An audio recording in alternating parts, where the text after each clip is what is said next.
Rev up your engines!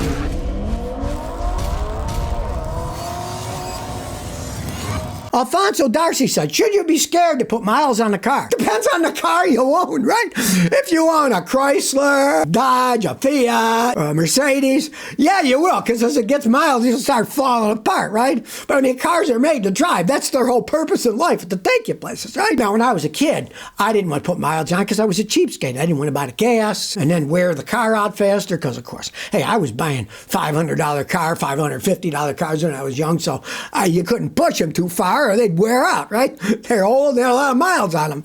But you buy yourself a Toyota, put the mileage on it. It doesn't really matter. And here's the funny part. Let's say you buy a Toyota, but you do a lot of highway driving. If you drive 100,000 miles mainly on the highway going 70 miles an hour, 65, that's only equivalent to about 10% wear of stop-and-go city driving. So stop-and-go city driving, yeah, that's going to wear our car a lot faster. Highway driving, if you're a place where there isn't gridlock, like Houston, New York, Boston, where you're on a highway but you're going 10 miles an hour, if you're going regular highway speeds, no, that's not wear at all. Sports God 05 says, Scotty, I got a 22 Honda Civic. SI, how do I make sure it lasts a long time if I don't drive it that much, a couple thousand miles a year or less? All right, well, it's generally going to last a long time if that's all you drive. If you drive a couple thousand miles a year, in 20 years, what's that? 40,000 miles? Hey, what I tell you to do would be change the oil filter just once a year. Forget the mileage because you're not going to miles. Just change your oil and filter, full synthetic oil once a year, right? And then keep air in the tires, that kind of stuff. Change the coolant. It's like every 7 years or 100,000 miles or whatever comes first. But those things are well-made vehicles. Just normal maintenance, and it will last you a long time. Driving that little amount, it'd probably outlast you if somebody doesn't run into it. Or if they don't stop selling gasoline, and then you got to get an electric car. But that'd be a long time in the future. Mark 42 says, thanks for sharing your knowledge over the years. You made a lot more Americans self-sufficient. That's important in the world today. Hey, I hate getting ripped off. I hate seeing people getting ripped off, so I want to stop it as much as I possibly can. Let's face the facts. There's a lot of scumbags out there trying to rip people off, right? Making horrible products, advertising on TV, how great they are. And the sad thing is, advertising works on an uneducated population, right? Look at McDonald's. They spend hundreds of millions of dollars every year advertising, right? And they sell probably the worst food for you, Chemicals are in it and you name it, but they advertise it and sell it cheap and Americans buy it, In the long run, probably not a good thing. But people can buy whatever they want. It's their business. Just, don't come whining to your doctor or me when you're, 60 years old, you're having a heart attack, ankles and wrists are going, and you get diabetes, I mean, that's just the way that it goes. And with cars, it's the same thing. If you take care of them right, they can last a long time. Today, everyone lies. Go to the dealers. Your transmission. Oh, that fluid is lifetime. You never need to change it. Yeah, you never need to change it. It's going to get dirty and wear out, right? But they say it's good for the life of the transmission, right? Yeah, well, so the transmission breaks at 100,000 miles. The warranty only goes to 60, maybe not even that, right? So then you got to buy another transmission or another car. They love that. They don't want to tell you the truth that, yeah, you got to get rid of the dirty fluid. It's going to ruin things over time, right? So, I'm here to help everybody. RZH says, I got a 016 Outback. Bought new with 42,000 miles, no towing or off-road. Should I change the CVT fluid or not? $500 service. Well, don't pay $500. Do it yourself. Watch my videos. You can drain and fill yourself. You just drain on the drain plug, measure what comes out, and put that same amount back in. Use the same fluid that Subaru does. Go to the dealer and buy some of their stuff. It's not all that expensive, and do it yourself. Or pay a mechanic like me to do it. The dealers just on stuff because they think, oh, these other people are stupid. They don't know how to do it. You can do it yourself. If you had a car that you don't have any problems, so it doesn't matter. Say you had a car that was leaking. Well, you really can't do it then because some of it leaked out. You wouldn't know how much, and you wouldn't be able to tell. If you drained and filled, you just put back what's in it, and if it's low, then it'd still be low because it was low when you started, right? Why didn't it bring back dipsticks? I mean, these corporate companies are scumbags. They just want to make it so they can do stuff like that. Charge you $500 for a service that should be $150 maybe. Rashonda Perry says, what does checked fuel inlet mean? Okay, you get that warning. Modern cars, a lot of them now have those gas tanks that don't have gas caps. It's a racing design, right? So when you fill it up, you just shove the pump and it opens the spring and it goes inside, right? If you got one of those, it means that's probably going to need replacing. That part, the spring part, and the valve inside it. They sell pieces you can buy and replace them. That's what it means. Now, let's say you do have a gas cap, buy another gas cap. It could be that the seal's gone, it's leaking, and the computer knows that the system's leaking and it'll trip that code. John Shepard says, Scotty, I took my 014 runner for an alignment. They told me I need a new steering rack. How do I check to see if it's true? There's nothing leaking and it sounds expensive. The steering rack is what the power steering pump sends fluid to. Then that uses the pressure to give you power steering to push to the left or push to the right. Two things can go wrong with them. Either they're leaking, which is obvious. You grab either end where the rubber boots are. If you squeeze them and fluid comes out, it's leaking and it's not the boot. The boot's just a dust cover. Then you'd have to replace the rack. The other is if it physically wears out inside. Now, go to another mechanic. This guy might be trying to rip you off. A lot of times, it's just the tie rods.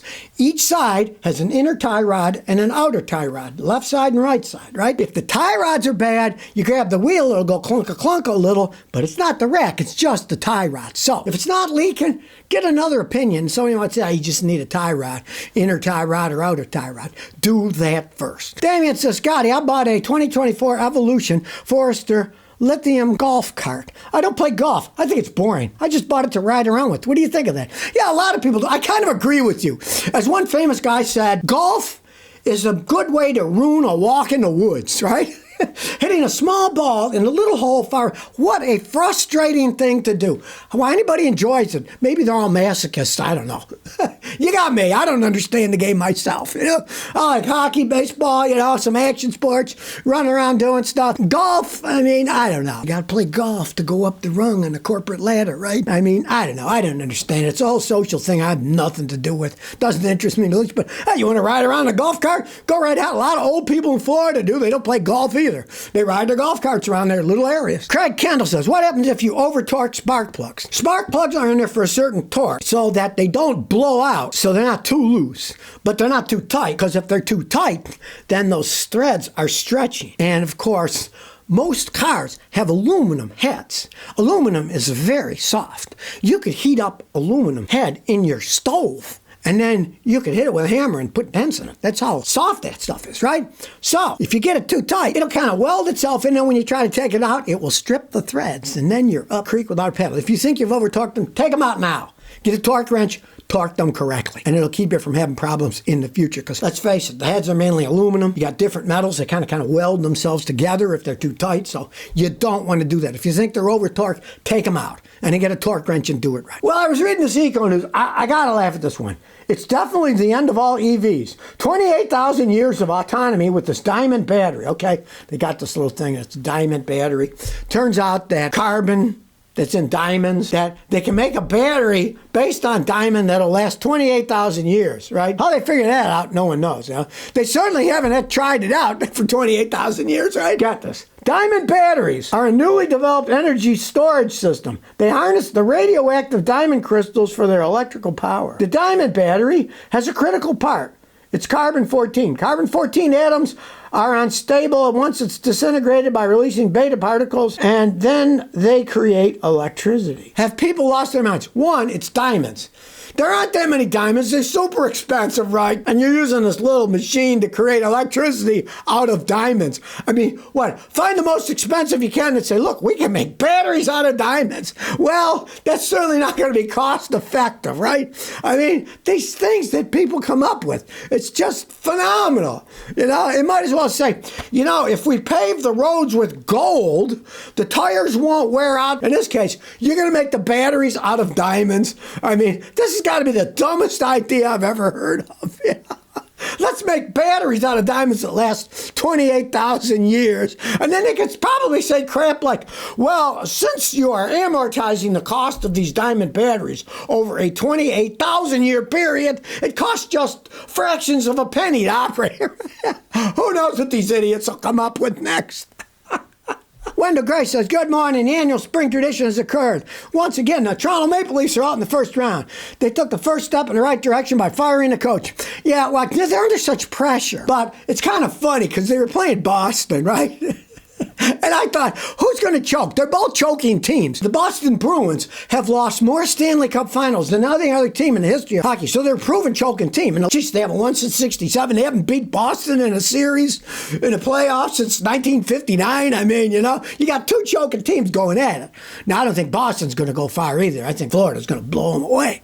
Yeah, Boston doesn't have much of a team. Got the old Dallas coach. They fired him from Dallas because he was alcoholic or something. Guess he isn't an alcoholic anymore. And then Boston hired him. He does good in the regular season, but he's a crappy playoff coach. So they keep making the bad decisions, paying the young guys who can score, and they still don't have a goalie. Now watch. They're going to put the whole thing, they're going to say, oh, Wall's a great goalie. Hey, the guy was injured. He didn't even play the next game. No Stanley Cup quality goalie is going to let an injury keep him from playing in Game 7, let me tell you. So, they still need a goalie. They're up, you know what, without a paddle. So if you never want to miss another one of my new car repair videos, remember to ring that bell.